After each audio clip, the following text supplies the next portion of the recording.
bring a little bit more awareness to you guys about Heritage Humane Society and all the amazing and marvelous programs that they provide for our county, with not just little doggies like little Nico here, but also with kitty cats and rabbits and hamsters and gerbils and parrots and whatever else. Absolutely, yeah. We are an open admission shelter, so we take in any stray or surrender pet in the city of Williamsburg, York County, District 1, and James City County. So a lot of our population is dogs, cats, kittens, puppies, but we do technically take in any pet. So we currently have rabbits available for adoption, a few guinea pigs. We've had ferrets, we have chinchillas come in, we've had chickens, roosters, ducks come in. So it is always a variety of things. But we're here for the community, so we are happy to be here for the pets in need. When they come through our doors, we want to provide them everything that they need. So of course, food, shelter, water, but also a loving place. We have amazing volunteers and staff that are here every single day, and we want to make sure that our critters are well taken care of and hopefully be able to find amazing homes afterwards. Oh, that's beautiful. So how do you determine what a pet needs when it comes in? It really varies. I mean, we have a system, so it depends on how the animal comes to us. So a lot of the animals that come through our doors are either strays or surrenders. So Nico here, the little terrier walking around, he was a stray. So when we do get a stray in, we do check and see if they have any identification, microchip, collar, anything that would identify that they were previously owned. If they don't have any of that, then we are checking all sorts of lost pet reports, keeping an eye on everything to see if anybody has said that they have a missing animal. They normally go under a stray hold period for 5 days, so they don't become immediately available, because the hope is the owner is going to come find the animal. After that time frame, if they are not claimed and we can't find any lost report, then as long as medically they're good to go, they'll become available for adoption. So it does vary case by case. Sometimes we get animals that come in that are injured. We had a dog actually right across from us named Kanai, who was a surrender, but he needed immediate surgery when he came in because he had an obstruction. So he's not available right now only because he's recovered. So every animal is going to be different. Sometimes they might take longer because of medical reasons. We have another dog that had to have dental surgery, so she just became available for adoption. So it really varies. But for the most part, once they get over that straight hold period, as long as they're medically good to go, we make them available for adoption afterwards. That's wonderful. You guys have a number of programs that are available for people to come in and help. Can you tell me a little bit about this program? Yeah, so I always encourage people to visit our website because we have all of our information on there. There are a variety of ways for the community to help us. We are a nonprofit organization, so a little over 90% of our budget comes from the community. So our supporters are how we're able to keep our doors open every day. So volunteering is a big one. We love when people sign up for our volunteer program. We have over 400 active volunteers. So numbers speak volumes. They are how we do what we do every day. We also have an amazing auxiliary program. They're also a group of volunteers, and they help with a lot of our big fundraisers like our holiday bazaar, our golf tournament coming up in September.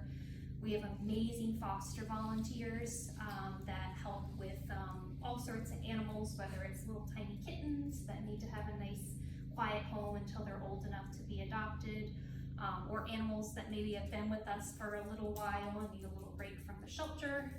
So we have amazing foster volunteers.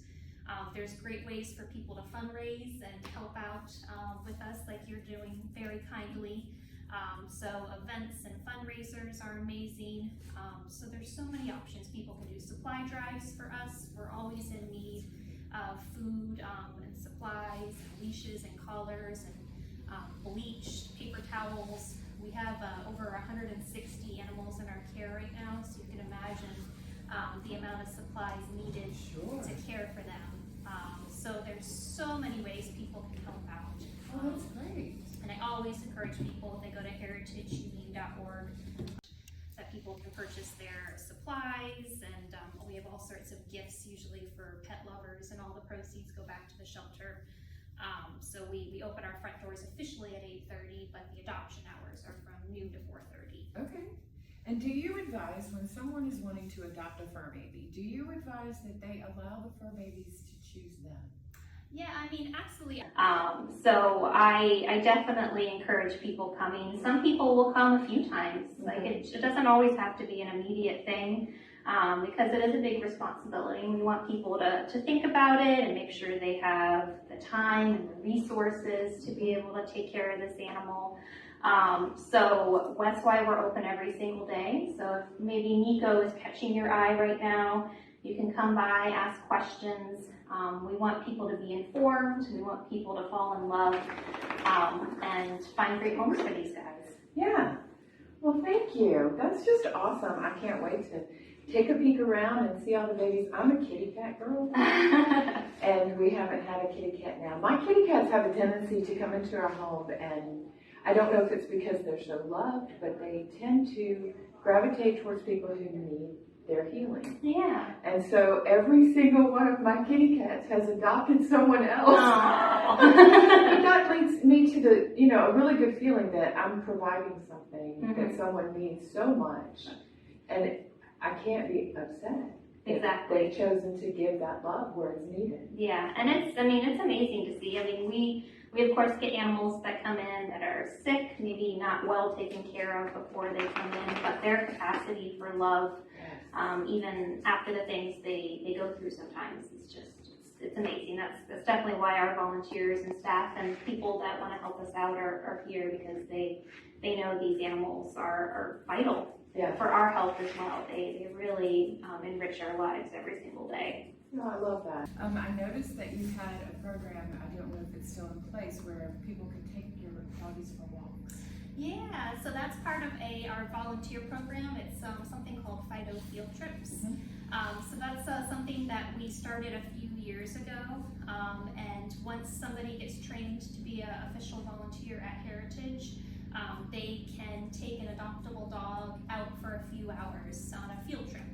So awesome. And Williamsburg's the perfect place because there's so many options. Colonial Williamsburg, you can go to a park. Some people will actually go to like their neighborhood and just kind of walk around with the dog.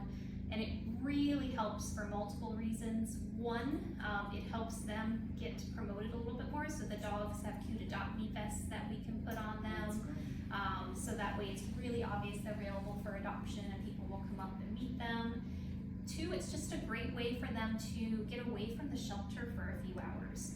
The shelter can be a little bit stressful for some of our dogs. It's loud, there's all sorts of noises and smells. So then being able to just get out and be a dog, sniff things, go to the bathroom, meet new people, meet new dogs. It's just great for them mentally and physically to get out as well.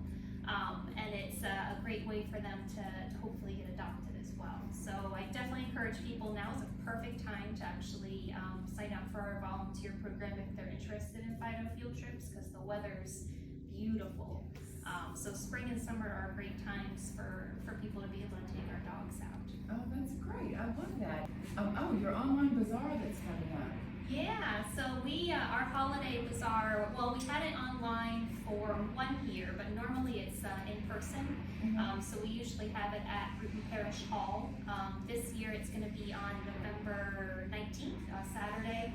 And we take over the Bruton Parish Hall, and our volunteers handcraft the majority of things, and the rest of the items are donated. So the really cool part of that event is there's not much overhead. So everything you see is either donated or handcrafted. So all of the proceeds go right back to the shelter. So it's usually the golf tournament and our holiday bazaar are normally our two biggest fundraisers of the year. And it's usually the Saturday before Thanksgiving. We do have an online raffle that we do, but most of the rest of it is in person. Okay, are you still doing the online silent auction on the 18th? Oh, the spring auction? Yes. So that is our starts on April 18th and that goes through April 28th. And we have all sorts of gift baskets, gift cards. They're all kind of spring themed. So we have baskets for Father's Day, Mother's Day, Nurse Appreciation, Teachers Appreciation. We have wine baskets. I think there's a Cinco de Mayo basket. So we started it last year and it was a really big hit. So we're going to do it again this year. So we'll be launching in just less than 2 weeks. April 18th is when that's going to go live as well. Wonderful. So there's so many ways that everybody can volunteer their services. If you are in the James City County area and you have an opportunity to help these fine folks out, I can honestly tell you they have saved my puppers because he's an escape artist. And you guys provide a service that a lot of people probably don't even know about. Yeah. You're tucked away. We People are. don't know you're here. Yes, yeah, I do tell people a lot. I mean, obviously a big part of our mission is adoption, but there's many other parts of our shelter. Education's another big one. We don't want to just help out the animals that come through our doors like Nico here. We want to help out all the pets in our community. So like we have our Kibble Kitchen program that helps people that are in need, maybe financially, they're struggling. We want to make sure the pets in this community have food, they have medical things that they need. So education is really important to us and making sure that everybody is well taken care of. So if anybody ever has questions, even if they haven't adopted from the shelter, we want people to call and ask us and come by because we want to be here for all the animals in this area, absolutely. So do you guys do also the rabies clinics and stuff?